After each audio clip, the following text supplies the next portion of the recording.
Imagine walking your dog on a warm summer day. The sky is blue and there's a nice warm summer breeze. Next thing you know, you're in the backseat of a truck with no idea how you got there. You're being passed on from car to car to car, and you're being forced to do things you don't want to do. A normal summer day just turned into the day where your life changed for the worst. Sex trafficking is a low-key crime with high-key consequences. No less than 20.9 million people have been victims of sex trafficking throughout the world, according to Equality Now. Everyone is vulnerable to sex trafficking. With 700,000 people being victims each year, approximately 500,000 of those are women and children. The remaining 200,000 are, of course, men. Now, these numbers go to show that even full-grown, strong men are in danger with sex trafficking, according to DW 2008. This sheet of paper has some statistics of sex trafficking. It defines human trafficking as a crime against humanity. It involves an act of recruiting, transporting, transferring, harboring, or receiving a person through a use of force, coercion, or other means for the purpose of exploiting them.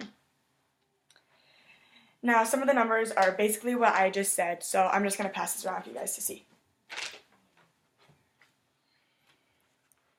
Gladys Lawson was a victim of sex trafficking. She is a full-grown woman, and she said, and I quote, "I have been held down like a piece of meat, while monsters disguised as men violated me again and again." That quote is from Goodreads, 2006. You can help others.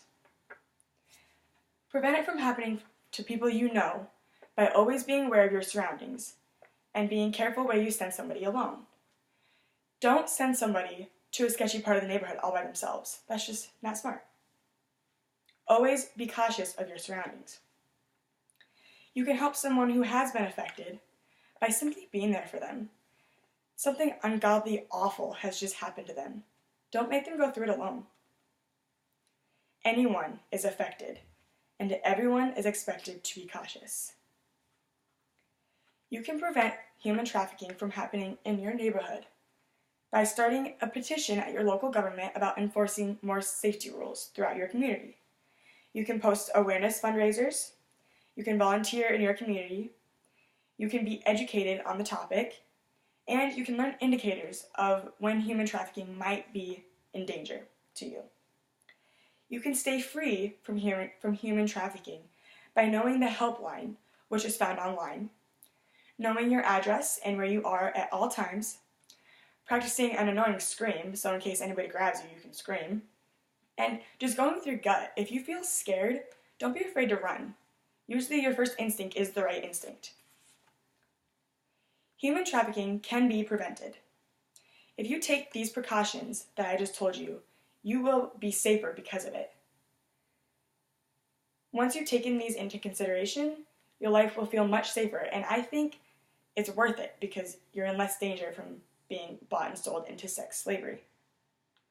Imagine having your best friend be sold into slavery for sex. How would that feel? Or if you're a mom, what if something terrible like this happened to your baby girl? Take caution. Alex was 15 years old at the time. She's been in and out of foster homes her entire life. When she finally met someone who she thought treated her well, she did not second-guess herself when he asked her to move in with her. With time, he began to sexually abuse and hit her, and give her to his friends to do things to her that she did not want to do. This went on for a long, long time until she finally escaped from him. Alex got lucky. Spread these precautions throughout your neighborhood. This is a real and serious thing. The numbers of victims are growing throughout the United States and the world. Everyone is at risk. Be bold, be strong, and be cautious.